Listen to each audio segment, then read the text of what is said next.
Hello everyone. इस practice set के through आप सीखने वाले हो कि पाइथन में इनकैप्सुलेशन का यूज करके डेटा को कैसे सिक्योर रखा जाता है। यहाँ आप प्राइवेट और प्रोटेक्टेड एट्रीब्यूट्स का यूज करके समझोगे कि गेटर और सेटर के थ्रू डेटा एक्सेस को कैसे कंट्रोल किया जाता है। ये एक्सरसाइज आपके real world object oriented programming design skill को और स्ट्रॉन्ग बनाएगी और डेटा प्रोटेक्शन कॉन्सेप्ट को और क्लियर कर देगी। तो चलिए शुरू करते हैं। यहाँ सबसे पहले क्वेश्चन में मुझे स्टूडेंट के मार्क्स को प्रोटेक्ट करना है। रिक्वायरमेंट मेरा है कि मैं एक क्लास बनाऊंगा स्टूडेंट का, फिर एक प्राइवेट एट्रीब्यूट होगा मार्क्स, देन मेथड होगा सेट मार्क्स जो कि मार्क्स को एक्सेप्ट करेगा एंड गेट मार्क्स जो कि मार्क्स को दिखाएगा। एंड साथ ही मुझे वैलिडेट भी करना है कि जो मार्क्स है वो 0 से 100 के बीच होना चाहिए, इस रेंज से बाहर नहीं। एंड लास्ट में जो मेरा टास्क है उसमें है कि मुझे ऑब्जेक्ट क्रिएट करना है, मार्क्स सेट करना है और मार्क्स को फिर डिस्प्ले करना है। So let's do this. यहाँ मैं ये क्लास बना लूंगा स्टूडेंट का एंड देन मैं इसे इनिशियलाइज कर लूंगा इनिट कंस्ट्रक्टर की मदद से। एंड इसके अंदर जो मेरा एट्रीब्यूट होने वाला है वो होगा प्राइवेट एट्रीब्यूट, जिसके लिए मैं डबल अंडरस्कोर का यूज करूंगा। सो यहाँ पर मैं लिखूंगा self dot double underscore marks equal 0। अब इसके बाद मुझे दो मेथड बनाना है, एक सेट मार्क्स के लिए और दूसरा गेट मार्क्स के लिए। और जो सेट मार्क्स वाला मेथड होगा वो मार्क्स को एक्सेप्ट करेगा। सो लेट्स डू दिस। मैं यहाँ मेथड बनाऊंगा सेट मार्क्स, जिसके पैरामीटर्स होंगे सेल्फ एंड मार्क्स। एंड यहाँ पर मैं चेक लगाऊंगा ये जो मेरा मार्क्स है वो वैलिड होना चाहिए, दैट इज वो 0 से 100 के बीच होना चाहिए। तो ये कुछ ऐसे लिखाएगा कि if 0 less than equal to marks is less than equal to 100। अगर ये रेंज में है देन इन दैट केस ये जो मेरा मार्क्स है जो कि मैं डबल अंडरस्कोर मार्क्स की मदद से लिख रहा हूँ वो ये नया मार्क्स हो जाएगा। एंड अगर ऐसा नहीं है तो यहाँ पर मैं एक चीज प्रिंट करूंगा और वो रहेगा invalid marks, marks should be between 0 and 100। Alright, अब यहाँ पे मुझे गेट मार्क्स चाहिए तो इससे मैं बना लूंगा। यहाँ पर मैं लिखूंगा डेफ गेट मार्क्स, जिसके अंदर होगा सेल्फ एंड इसे मैं सिंपली रिटर्न कर दूंगा। सो मैं लिखूंगा return self dot double underscore marks, that's it. अब यहाँ पर मुझे इस ऑब्जेक्ट को क्रिएट करना है। लेट्स से मेरा स्टूडेंट है S1, जिसे मैं यहाँ पर क्रिएट कर लूंगा। अब मुझे इसके मार्क्स को सेट करना है तो मैं लिखूंगा S1 dot set marks and इसके अंदर मैं मार्क्स पास कर दूंगा, लेट्स से 85।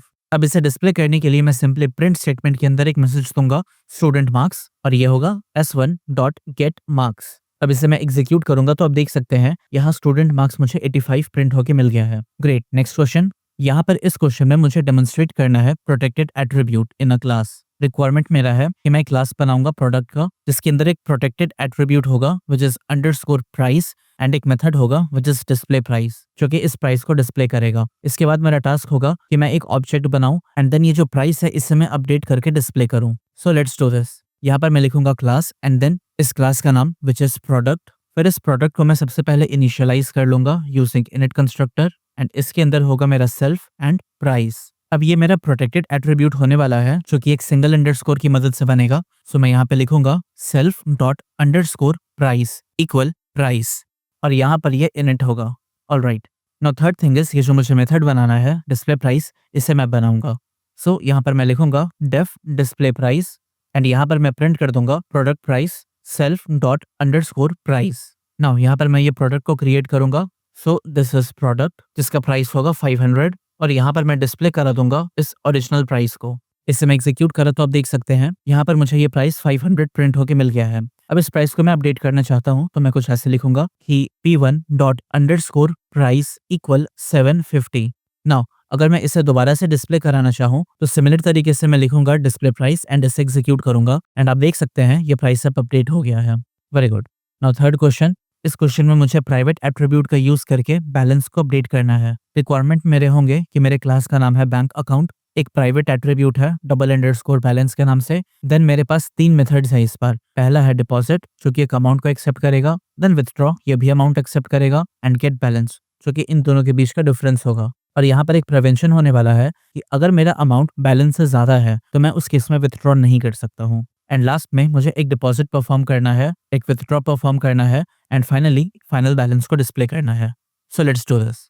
यहाँ मैं ये क्लास बना लूंगा which is bank account, then इसे मैं इनिशियलाइज करूंगा यूजिंग इनिट कंस्ट्रक्टर एंड इसके अंदर मेरा बनने वाला है प्राइवेट एट्रीब्यूट बैलेंस। सो इसे मैं क्रिएट कर दूंगा using self dot double underscore balance equal 0। Alright, अब यहाँ पर मैं मेथड बनाना शुरू करूंगा। सबसे पहले मेथड है मेरा डिपॉजिट। तो लेट्स क्रिएट दिस। मैं लिखूंगा डेफ डिपॉजिट जो कि एक अमाउंट को एक्सेप्ट करेगा। अब यहाँ पे मैं चेक करूंगा कि अगर ये जो मेरा अमाउंट है ये 0 से बड़ा है देन इन दैट केस ये जो मेरा बैलेंस है इसमें मैं ऐड कर दूंगा इस अमाउंट को एंड यहाँ पर मैं प्रिंट कर दूंगा using F string deposited amount. And अगर ये 0 से कम रहा तो मैं यहाँ पर सिंपली प्रिंट कर दूंगा इनवैलिड डिपॉजिट अमाउंट। ये मेरा पहला मेथड बन गया है। अब यहाँ पर मैं बनाऊंगा दूसरा मेथड। सो ये कुछ ऐसे लिखाएगा डेफ विथड्रॉ एंड ये भी एक अमाउंट एक्सेप्ट करेगा। एंड यहाँ पर मैं चेक करूंगा कि ये जो मेरा अमाउंट है ये छोटा होना चाहिए मेरे बैलेंस के कंपैरिजन में, क्योंकि अगर ऐसा रहा सिर्फ और सिर्फ तभी मैं इसे विथड्रॉ कर पाऊंगा। सो यहाँ पर मैं लिखूंगा self double underscore balance minus equal amount and last में मैं ये मैसेज प्रिंट कर दूंगा inside F string withdrawn amount. And अगर मेरा अमाउंट बैलेंस से कम रहा तो यहाँ पर मैं प्रिंट कर दूंगा इनसफिशिएंट अमाउंट। ऑलराइट, अब लास्ट फंक्शन जो मुझे बनाना है वो है यहाँ पर get balance. So let's create this. यहाँ मैं लिखूंगा डेफ गेट बैलेंस एंड यहाँ पर मैं सिंपली रिटर्न कर दूंगा इस बैलेंस को। So self double underscore balance. Alright, ये काम मेरा हो गया। अब यहाँ पर मैं सबसे पहले इस ऑब्जेक्ट को क्रिएट करूंगा। सो ये है मेरा account equal bank account and then इस अकाउंट में मैं डिपॉजिट करूंगा सबसे पहले 1000 यूनिट एंड मैं प्रिंट कर दूंगा account dot get balance so that मुझे दिख सके कि मेरे पास अभी कितना बैलेंस है, जो कि इस केस में है 1000। नाउ अगर मैं यहाँ से कुछ विथड्रॉ करना चाहता हूँ तो मैं लिखूंगा अकाउंट डॉट विथड्रॉ एंड इसके अंदर मैं वो अमाउंट पास करूंगा जो मुझे भी निकालना है, लेट्स से 400। और इसके बाद फिर मैं प्रिंट कर दूंगा इस बैलेंस को। So account dot get balance and then मुझे यहाँ पर दिख जाएगा कि मैं यहाँ 400 यूनिट निकाल लिया और अब यहाँ पे मुझे सिर्फ 600 यूनिट दिख रहा है। Now this is working perfectly fine. Now moving on to next question. यहाँ इस क्वेश्चन में मुझे वैलिडेट करना है एज को यूजिंग सेटर मेथड। अब ये कैसे होगा, इसका रिक्वायरमेंट अब देखिए। एक क्लास बनेगा जिसका नाम है पर्सन, प्राइवेट एट्रीब्यूट होगा जो कि है double underscore age, then method होगा, पहला है सेट एज जो कि एज को एक्सेप्ट करेगा एंड देन गेट एज जो कि मुझे एज को दिखाएगा एंड एक वैलिडेशन चेक लगाना है कि एज 0 से बड़ा होना चाहिए। लास्ट में जो मुझे काम करना है, मुझे ट्राई करना है वैलिड और इनवैलिड एज को सेट करने का। सो लेट्स डू दिस। यहाँ मैं क्लास बनाऊंगा पर्सन एंड देन इसे मैं इनिशियलाइज कर लूंगा with this age. So self dot double underscore age जो कि शुरू में 0 होगा। अब यहाँ पर मैं सेटर बनाऊंगा। सो मैं लिखूंगा डेफ सेट एज जो कि पैरामीटर में एज को एक्सेप्ट करेगा एंड देन यहाँ पर मैं ये चेक लगाऊंगा कि अगर ये जो एज है ये 0 या उससे बड़ा है, इन दैट केस ओनली ये वैलिड है और मैं इसे एज के अंदर असाइन कर दूंगा। एंड अगर ऐसा नहीं है तो मैं एक मैसेज प्रिंट कर दूंगा invalid age can not be negative. अब यहाँ पर मुझे एज को गेट करना है।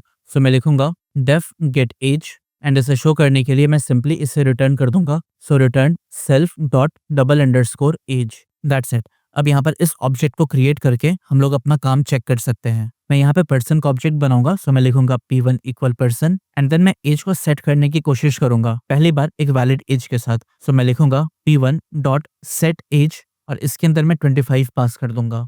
अब अगर मैं यहाँ पर प्रिंट करूँ p1 डॉट गेट एज तो आप देख सकते हैं यहाँ पे मुझे 25 प्रिंट होके मिल गया है। अब अगर मैं इनवैलिड एज सेट करने की कोशिश करा तो मैं लिखूंगा p1 डॉट सेट एज और इसके अंदर मैं नेगेटिव में कोई एज दूंगा, let's say -5।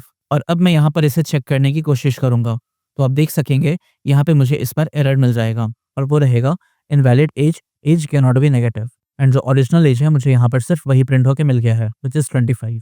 Now moving on to next question. यहाँ इस क्वेश्चन में मुझे नेम मैंगलिंग को शो करना है for private variable.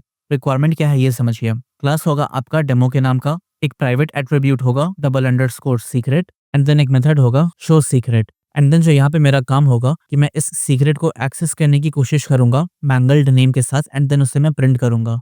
So let's do this. यहाँ पर मैं क्लास बना लिया डेमो के नाम का एंड देन मैं इसे इनिशियलाइज कर लूंगा एंड देन यहाँ पर मेरा एक सीक्रेट डेटा रहेगा। सो मैं इसे self dot double underscore secret के नाम से बना लूंगा और ये मेरा वैल्यू होगा टॉप सीक्रेट डेटा। अब देन मुझे इस सीक्रेट को शो करना है तो एक नया मैं मेथड बनाऊंगा which is show secret and यहाँ पर मैं प्रिंट कर दूंगा यूजिंग एफ स्ट्रिंग सीक्रेट विया मेथड और ये रहेगा self dot double underscore secret. Alright, अब इसका ऑब्जेक्ट क्रिएट करके नेम मैंगलिंग की मदद से इसे एक्सेस करने की कोशिश करनी है। तो मैं d1 इक्वल डेमो करके इसका ऑब्जेक्ट सबसे पहले क्रिएट करूंगा, देन इस सीक्रेट को मैं शो करने की कोशिश करूंगा। सो मैं लिखूंगा d1 dot show secret and इसे एग्जीक्यूट करने पर आप देख सकते हैं मुझे यहाँ पर ये वैल्यू फिलहाल मिल गया है यूजिंग मेथड। अब यहाँ पर अगर मैं नेम मैंगलिंग का यूज करना चाहा तो वो कुछ ऐसे होगा। यहाँ पर मैं प्रिंट करूंगा सीक्रेट विया मैंगल्ड नेम एंड ये निकालने का तरीका क्या है, सबसे पहले ये ऑब्जेक्ट का नाम, देन अंडरस्कोर, देन क्लास का नाम जो कि है demo and then double underscore, फिर ये वैल्यू जो मैं एक्सट्रैक्ट करना चाहता हूँ, इस केस में ये है सीक्रेट। ऑलराइट, इसे मैं एग्जीक्यूट करूंगा तो आप देख सकते हैं यहाँ पर मुझे टॉप सीक्रेट डेटा मिल गया है यूजिंग मैंगल्ड नेम जो कि बेसिकली यही है। परफेक्ट। Now next question. इस क्वेश्चन में मुझे सैलरी का डायरेक्ट मॉडिफिकेशन रिस्ट्रिक्ट करना है। यहाँ पर मेरा रिक्वायरमेंट्स कुछ ऐसा होगा। मेरे क्लास का नाम है एम्प्लॉय, प्राइवेट एट्रीब्यूट होगा डबल अंडरस्कोर सैलरी, मेथड होगा सेट सैलरी जो कि सैलरी को एक्सेप्ट करेगा, एंड देन गेट सैलरी जो कि सैलरी को शो करेगा, एंड देन रिस्ट्रिक्शन है कि सैलरी 0 से बड़ा होना चाहिए। और मेरा टास्क है कि मैं अपडेट करूंगा सैलरी को यूजिंग मेथड, एंड देन उससे मैं डिस्प्ले कराऊंगा। सो लेट्स डू दिस। यहाँ पर मैं ये क्लास बना लूंगा एम्प्लॉय, देन मैं इनिशियलाइज करूंगा इसे इनिट कंस्ट्रक्टर की मदद से, एंड देन इसके अंदर मैं प्राइवेट एट्रीब्यूट बनाऊंगा विच इज सैलरी, जिसका इनिशियल वैल्यू है 0। ऑलराइट, अब यहाँ पर मुझे दोनों मेथड बनाने हैं, सेट सैलरी और गेट सैलरी। सो यहाँ पर मैं लिखूंगा डेफ सेट सैलरी जो कि इस सैलरी को एक्सेप्ट करेगा, एंड देन यहाँ पर मैं चेक लगाऊंगा कि अगर ये जो मेरा सैलरी है ये 0 से बड़ा है, सिर्फ तभी मैं इसे सैलरी के अंदर असाइन कर दूंगा, एंड अगर ऐसा नहीं है देन मैं प्रिंट कर दूंगा invalid salary, salary must be greater than 0। Now अब मुझे गेट सैलरी मेथड बनाना है, सो इस पे मैं काम करना शुरू करूंगा। मैं लिखूंगा def get salary, and then यहाँ पर मैं रिटर्न कर दूंगा self dot double underscore salary, that's it. अब इसका ऑब्जेक्ट बनाते हैं। सो ये होगा E1 for employ 1 which is employ. अब इस एम्प्लॉय का मैं सैलरी सेट करूंगा, so E1 dot set salary which in this case is 50,000, और अब मैं इसे डिस्प्ले करूंगा। सो यहाँ पर मैं लिख दूंगा print employ salary which is E1 dot get salary. Alright, इसे एग्जीक्यूट करने पर आप देख सकते हैं मुझे इस एम्प्लॉय का सैलरी मिल गया है। बहुत बढ़िया। Now next question. यहाँ इस बार मुझे इनकैप्सुलेशन की मदद से टेम्परेचर को कन्वर्ट करना है। क्लास का नाम होगा टेम्परेचर, प्राइवेट एट्रीब्यूट होगा सेल्सियस, मेथड होगा set Celsius, get Celsius and to Fahrenheit, and मैं वैलिडेट करूंगा कि सेल्सियस -273.15 से बड़ा होना चाहिए। और जो मेरा टास्क है वो है कि मैं टेम्परेचर को सेट करूंगा, एंड देन मैं उसका फ़ारेनहाइट में वैल्यू प्रिंट करूंगा। Let's do this. यहाँ पर मैं ये क्लास बना लिया which is temperature, and then def init, and इसके अंदर प्राइवेट एट्रीब्यूट रहेगा विच इज सेल्सियस जो कि इनिशियली 0 है। अब सेट सेल्सियस मेथड बनाऊंगा, so def set Celsius which will take C as parameter, and then मैं ये चेक लगाऊंगा कि अगर ये सी का वैल्यू बड़ा है -273.15 से, देन एंड ओनली देन इस सेल्सियस में मैं इसे असाइन करूंगा। अदरवाइज यहाँ पर मैं एल्स ब्लॉक के अंदर आकर के एक मैसेज प्रिंट कर दूंगा, and that is invalid temperature below absolute 0। Alright, now get Celsius. So यहाँ पर मैं लिखूंगा डेफ गेट सेल्सियस जो कि सिंपली रिटर्न कर देगा इस सेल्सियस को, एंड इसके बाद फिर मेरा जो तीसरा मेथड होने वाला है वो होगा टू फ़ारेनहाइट जो कि इसे कन्वर्ट करके रिटर्न करेगा। सो यहाँ पर मैं सिंपली रिटर्न के अंदर लिख दूंगा inside bracket this Celsius into 9 divided by 5 plus 32 जो कि इसे कन्वर्ट करने का फॉर्मूला है। ऑलराइट, अब यहाँ पर मुझे इसका ऑब्जेक्ट क्रिएट करना है। सो मैं लिखूंगा T1 equal temperature, and then temperature में सेट करूंगा T1 dot set Celsius which is 25, and इसे मैं चेक करूंगा T1 डॉट गेट सेल्सियस की मदद से। आप देख सकते हैं 25 मुझे प्रिंट होके मिल गया है। अगर यहाँ पर मैं कोई ऐसा वैल्यू देना चाहा जो कि मैं रिस्ट्रिक्ट कर रहा हूँ, let's say T1 dot set Celsius which is -300, and यहाँ पर मैं इसे गेट करने की कोशिश करा तो यहाँ पे मुझे एरर मिलेगा invalid temperature below absolute 0। For the moment मैं इसे कर दूंगा कमेंट। अब इसे फ़ारेनहाइट में कन्वर्ट करने के लिए मैं लिखूंगा T1 dot to Fahrenheit, that's it. इसे मैं एग्जीक्यूट करूंगा तो आप देख सकते हैं यहाँ पर ये सेल्सियस सब फ़ारेनहाइट में कन्वर्ट होकर मुझे मिल गया है। बहुत बढ़िया, इट इज़ वर्किंग फाइन। अब आ जाता हूँ मैं आखिरी क्वेश्चन पे, एंड यहाँ इस क्वेश्चन में मुझे आइटम के स्टॉक को मैनेज करना है विद कंट्रोल्ड एक्सेस। यहाँ पर रिक्वायरमेंट क्या है इसे समझिए। क्लास होगा inventory item, then private attribute होगा double underscore stock, then method होगा add stock, sell and get stock. And यहाँ पर मैं एक बात का ध्यान रखूंगा कि अवेलेबल स्टॉक से ज़्यादा मुझे नहीं बेचना है, एंड टास्क मेरा क्या होना चाहिए, मैं स्टॉक को ऐड करूंगा, सेल करूंगा, एंड रिमेनिंग स्टॉक को प्रिंट करूंगा। सो लेट्स डू दिस। यहाँ पर सबसे पहले मैं ये क्लास बना लूंगा, सो क्लास इन्वेंट्री आइटम, फिर मैं लिखूंगा def double underscore init, and इसके अंदर मैं इस स्टॉक को क्रिएट करूंगा, so self dot double underscore stock which is 0 initially. अब इसके बाद मुझे स्टॉक को ऐड करना है तो इस पे काम करते हैं। मैं लिखूंगा def add stock which is self and quantity, and यहाँ पर मैं चेक करूंगा कि अगर मेरा क्वांटिटी 0 से बड़ा है देन इस केस में जो मेरा स्टॉक होगा इसे मैं बढ़ा दूंगा क्वांटिटी के हिसाब से, एंड मैं प्रिंट कर दूंगा added stock quantity, and else के अंदर आकर के मैं लिखूंगा print invalid quantity must be greater than 0। चलो ऐड स्टॉक तो हो गया है, अब मेरा काम है इसे सेल करने का, तो मैं नया मेथड बनाऊंगा डेफ सेल, एंड ये भी इस क्वांटिटी को एक्सेप्ट करेगा, एंड अगेन यहाँ पर मेरा चेक होगा कि ये जो मेरा क्वांटिटी है अगर ये 0 से कम हुआ तो मैं प्रिंट कर दूंगा invalid quantity must be greater than 0। या फिर अगर ऐसा कंडीशन हो कि जो मेरा क्वांटिटी है वो ज्यादा हो जाएगा स्टॉक के कंपैरिजन में, देन इन दैट केस मैं यहाँ पे प्रिंट कर दूंगा not enough stock to sell. और अगर ये दोनों ही कंडीशन नहीं है सिर्फ तब यहाँ पर ये जो मेरा स्टॉक है उससे मैं सब्ट्रैक्ट कर दूंगा इस क्वांटिटी को एंड प्रिंट कर दूंगा सोल्ड क्वांटिटी। अब यहाँ पे जो मुझे लास्ट मेथड बनाना है वो होगा गेट स्टॉक। तो मैं लिखूंगा डेफ गेट स्टॉक एंड ये रिटर्न करेगा self dot double underscore stock. That's it. अब यहाँ पर इस ऑब्जेक्ट को क्रिएट करते हैं और चेक करते हैं। तो जो मेरा आइटम होगा वो होगा ये इन्वेंट्री आइटम, देन स्टॉक को मैं ऐड करूंगा तो item dot add stock and let से जो स्टॉक में डाल रहा हूँ वो होगा 50 एंड मैं बेचने की कोशिश करूंगा 100 स्टॉक एंड देखूंगा कि मुझे क्या मैसेज मिल रहा है। तो मैं यहाँ पे प्रिंट कर दूंगा item dot gate stock. That's it.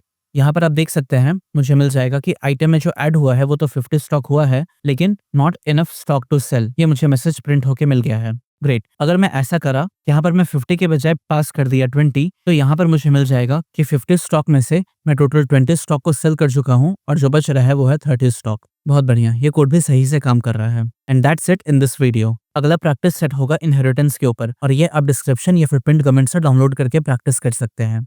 और अगर आपको लग रहा है कि अभी तक ये कोर्स आपके लिए हेल्पफुल है देन प्लीज इस चैनल को सब्सक्राइब करें। आपका सब्सक्रिप्शन मेरे लिए बहुत बड़ा मोटिवेशन है। अभी तक जितने भी वीडियोस मैं बनाया हूँ वो सारे इस प्लेलिस्ट में अरेंज किए हुए हैं, आप इस प्लेलिस्ट को भी बुकमार्क कर लें। मिलता हूँ मैं आपसे अगले वीडियो में, तब तक आप अपना ध्यान रखें और कोडिंग करते रहें।